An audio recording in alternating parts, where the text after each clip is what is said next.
Hello guys, welcome you all. तो आज इस वीडियो में हम लोग बात करने वाले हैं सीपीआर इंडिकेटर के बारे में। आप ही में से सब्सक्राइबर का मैसेज आया था मेरे पास कि सर सीपीआर इंडिकेटर बहुत अच्छे से वर्क करता है कि अगर हम स्कैन कर सकते हैं कि नैरो सीपीआर कहां पे बन रहा है तो पोजीशन लेने में बहुत ज्यादा आसानी हो जाती है। तो सीपीआर क्या है, किस तरह से यूज होता है, वो सब कुछ मैं आपको इस वीडियो में बताऊंगा। तो सीपीआर इंडिकेटर क्या है और इसे कैसे यूज करते हैं, इसको जानने के लिए हम चलेंगे चार्ट के ऊपर।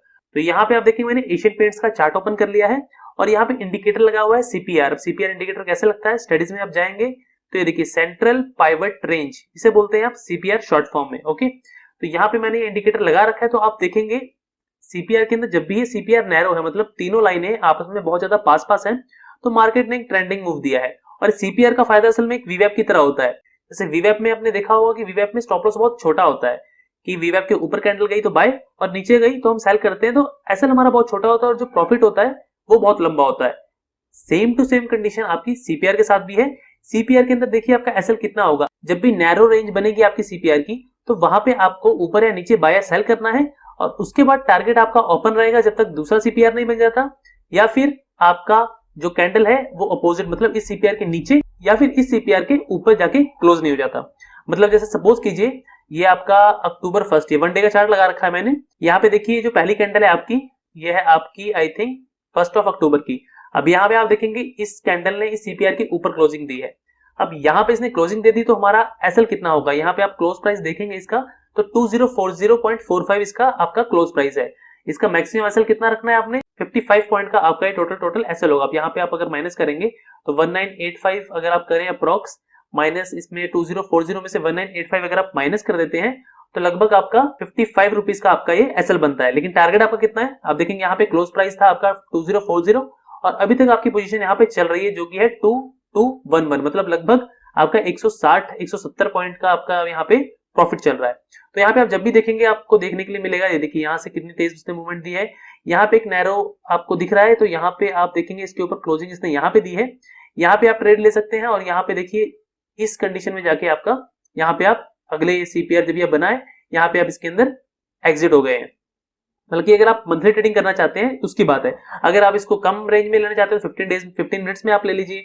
आप इसमें इंट्राडे कर सकते हैं जब भी आपकी नैरो रेंज बने, या फिर आप इसको थोड़ा मिनिमाइज करेंगे, ये देखिए ये आपकी जैसी नैरो रेंज बनती है यहाँ पे आपका क्लोज हुआ, यहाँ पे आपका एंट्री हो जाएगी और इसके नीचे एसएल और डे एंड तक आप चाहे तो इसमें प्रॉफिट रख सकते हैं, नहीं तो आप 1% या 1.5% का अपना टारगेट भी यहाँ पे रख के बुक कर सकते हैं।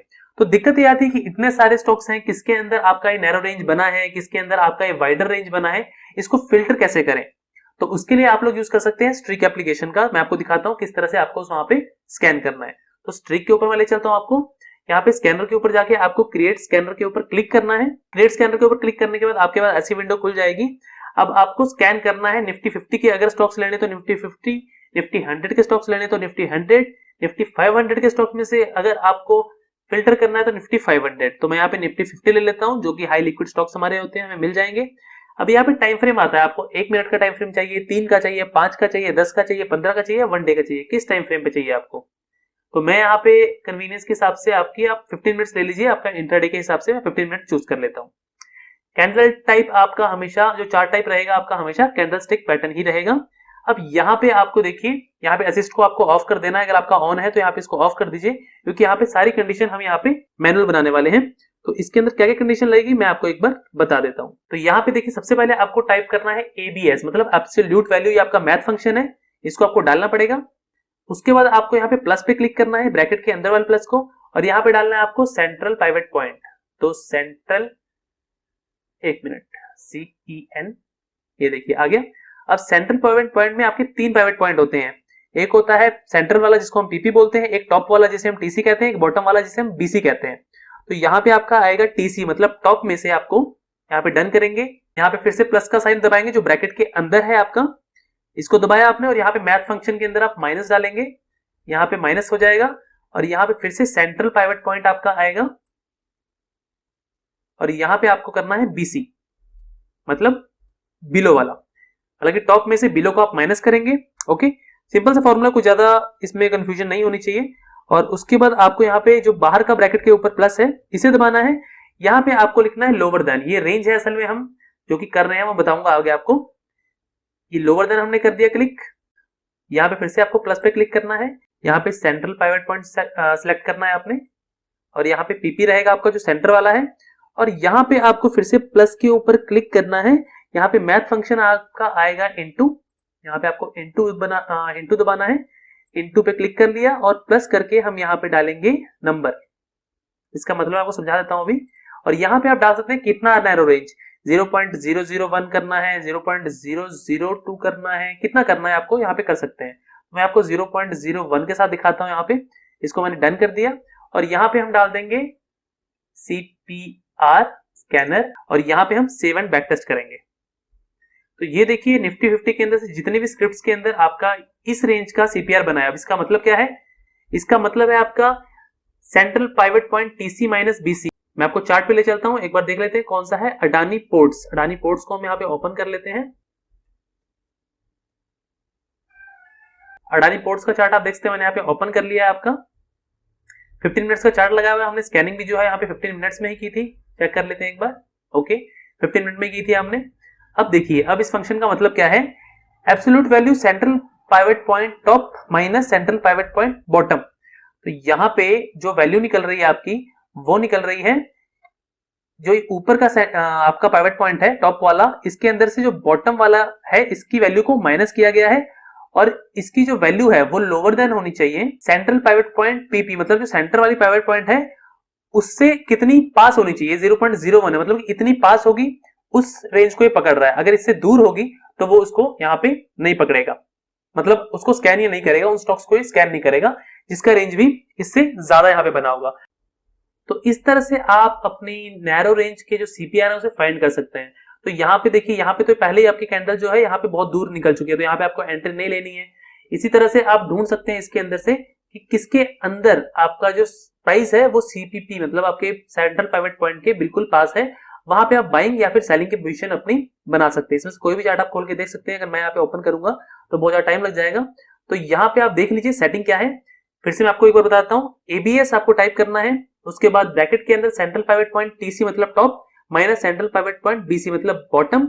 इसके अंदर लोअर देन करना है आपको central pivot point PP into number 0.01 या फिर जो भी आप रेंज रखना चाहते हैं 0.02। और अगर आपको जैसे समझ लीजिए मैंने नैरो किया है कि इसकी रेंज कम होनी चाहिए, अगर मैं यहाँ पे लोअर देन की जगह मैं यहाँ पे कर देता हूँ हायर देन, समझ लीजिए यहाँ पे मैंने डाल दिया हायर देन और इसको स्कैन में सेव कर दिया। तो देखिए यहाँ पे आपका सिर्फ और सिर्फ दो स्टॉक्स हैं आपके, एक्सिस बैंक और IOC। तो मैं आपको चेक कराता हूं एक बार एक्सिस बैंक की कंडीशन क्या बनी है इस टाइम पे। एक्सिस बैंक को हम क्लिक कर लेते हैं और तो यहाँ पे आप देख सकते हैं कितना ज्यादा वाइड आपका CPR बना है। तो इसीलिए ये आपका CPP वाली रेंज में आपका नहीं आया था।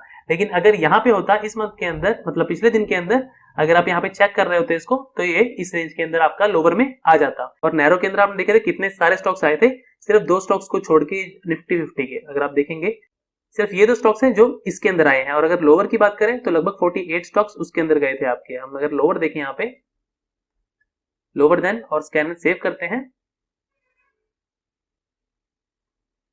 तो यहाँ पे आप देखिए लगभग 48 स्टॉक्स हैं आपके ये। तो ये सारे स्टॉक्स इसकी नैरो रेंज में है। अब आपको कितनी नैरो रेंज चाहिए वो आपके ऊपर डिपेंड है। आपको बिल्कुल नैरो चाहिए तो 0.01 या 0.001 या फिर जितना भी आप नैरो रखना चाहते हैं उसे रख सकते हैं। थोड़ा सा वाइडर चाहिए तो आप इसको चेंज कर सकते हैं। तो वो आप अपनी कंडीशन के हिसाब से यहाँ पे स्कैन कर सकते हैं। इससे आपको सारे स्टॉक्स की लिस्ट मिल जाएगी जिसके अंदर भी नैरो रेंज आपकी बनी होगी। तो यहाँ पे मैं आपको एक स्टॉक और दिखा दूं, भारतीय एयरटेल है। भारतीय एयरटेल के ऊपर हम चलते हैं। ये हमने क्लिक किया, ये देखिए कितनी नैरो रेंज है यहाँ पे। आपने यहाँ पे एंट्री ली होती, ये ऊपर है, नीचे है क्लोज। देखिए इसके ऊपर यहाँ पे आपका क्रॉस हो जाए। अगर आप क्लोजिंग पे लेना चाहते हैं ऐसा तो क्लोजिंग पे ले लीजिए, क्रॉसिंग पे लेना चाहते हैं क्रॉसिंग पे ले लीजिए। अगर क्लोजिंग पे एसएल लिया होता अपने आपका तो एसएल नहीं हुआ होता कल के दिन में, क्योंकि क्लोज नहीं हुआ ऊपर। और अगर आपने क्रॉसिंग के बेस पे भी रखा होता तो एसएल देखिए कितना छोटा है आपका। यहाँ पे आपका क्लोज हुआ होता लगभग 449 पे और आपका एसएल हो जाता है लगभग 451 पे, मतलब लगभग 2 या 3 रुपए का आपका एसएल है। और प्रॉफिट आपका देख सकते हैं आप एंड के अंदर आपको कितना मिला है इसके अंदर 432, मतलब लगभग 450 माइनस 432 अगर आप करते हैं तो लगभग 18 पॉइंट्स का आपको यहाँ पे प्रॉफिट मिला है। आप चाहे तो इसको चार्ट के ऊपर चेक कर सकते हैं किस दिन नैरो रेंज बनी है, किस दिन आपका ट्रेड होना चाहिए, किस दिन नहीं होना चाहिए। इसको आप खुद से भी चेक कर सकते हैं। ट्रिक का सब्सक्रिप्शन ले सकते हैं आप और वहां पे आपको स्कैन करने के लिए मिल जाता है। सो आज की इस वीडियो में हमने देखा कि हम ट्रिक की हेल्प से किस तरह से नैरो रेंज CPRs को अपने फिल्टर कर सकते हैं और उनके ऊपर चाहे तो ट्रेड्स ले सकते हैं। सो आई होप ये वीडियो आपके लिए हेल्पफुल रहा होगा। सो फिलहाल के लिए इस वीडियो में बस इतना ही। मिलते हैं अगली वीडियो में एक नए टॉपिक के साथ। तब तक के लिए नमस्कार।